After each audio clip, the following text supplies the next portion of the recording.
मोदी जी ने कहा था मित्रों 7 साल में हम किसान की आय दुगनी कर देंगे। अब आ गई 2022।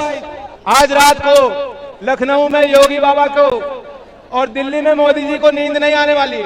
कहां है वो योजना? अमित शाह जी दूरबीन लगा के देखिए, दूरबीन।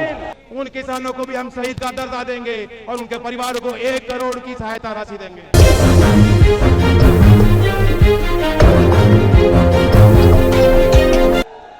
लखनऊ में अखिलेश जी बैठे हैं,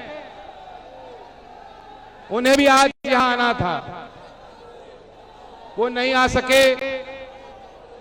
लेकिन ये सबको एहसास हो गया होगा कि जब हमने और उन्होंने हाथ मिलाया है, ये चौधरी चरण सिंह जी का पुराना समीकरण लौटाने के लिए हाथ बढ़ाया है। और ये तो आगे इस रास्ते पे होगा, कहीं वो काम संभालेंगे, कहीं मैं संभालूंगा, कहीं दोनों मिलकर संभालेंगे। ये साझी लड़ाई है।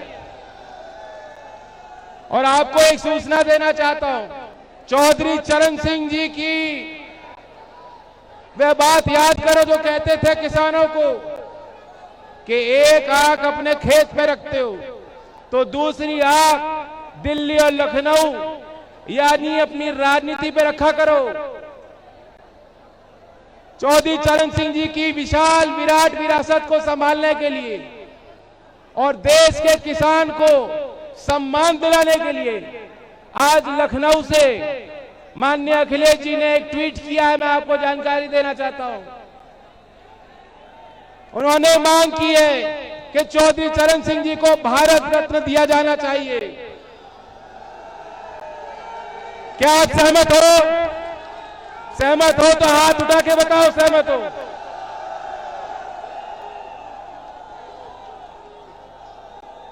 वैसे देश का किसान, देश का हर व्यक्ति उन्हें अनमोल रत्न मानता है। मैं भी क्योंकि उस परिवार से आता हूं, मेरी कुछ सीमा है, मैं क्या बोलूं नहीं बोलूं। लेकिन जिस तरीके से अखिलेश जी ने वकालत की है, आज रात को लखनऊ में योगी बाबा को और दिल्ली में मोदी जी को नींद नहीं आने वाली।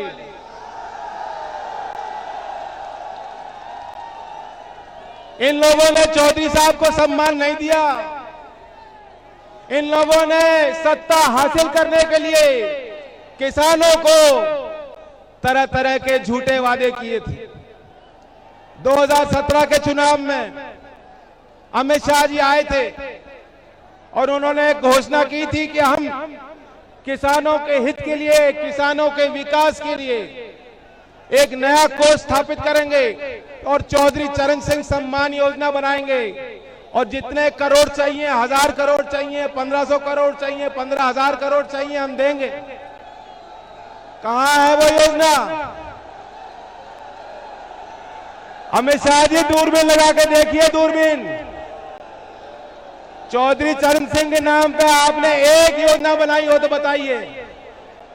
नहीं बनाई गई। 7 दिन में नया साल आ जाएगा 2022। 2022 के लिए क्या बोले थे? मोदी जी ने कहा था मित्रों 7 साल में हम किसान की आय दुगनी कर देंगे। अब आ गई 2022। किसी की आय दुगनी हुई है क्या?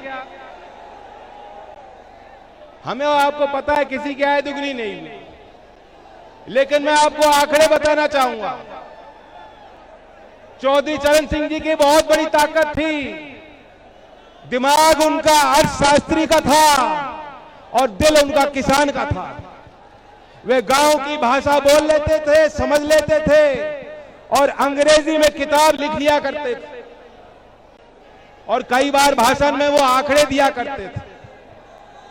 हो सकता है कि उनके भाषण को सुनने वाले लोगों को उनके आंकड़े सारे समझ में नहीं आते हो, लेकिन चौधरी साहब अपना फर्ज मानते थे कि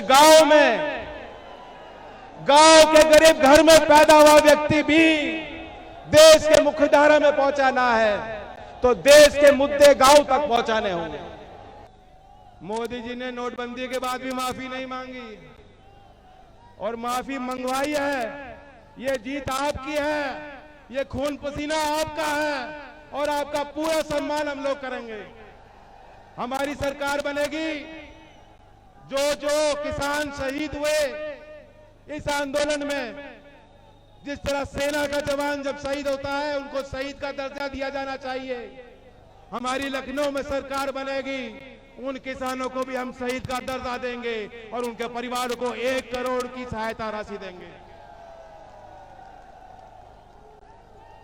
तो अंत में मैं यही कहना चाहता हूं, सिर्फ हंगामा करना मेरा मकसद नहीं, मेरी कोशिश है कि सूरत बदलनी चाहिए। सिर्फ हंगामा करना मेरी कोशिश है कि सूरत बदलनी चाहिए। मेरे सीने में नहीं तो तेरे सीने में सही, आग कहीं भी हो लेकिन आग जलनी चाहिए। तो साथ मिलकर नारा लेंगे, किसान मजदूर एकता, भाईचारा, चौधरी चरण सिंह, चौधरी अजीत सिंह। तो अगर आपको पसंद आया हो तो इसे लाइक करें, कमेंट करें, शेयर करें और हाँ, हमारे चैनल को सब्सक्राइब करना ना भूलें ताकि देश विदेश से जुड़ी खबरें आप मिस ना करें, क्योंकि कोरोना काल में 2 गज दूरी, मास्क है जरूरी। नमस्कार।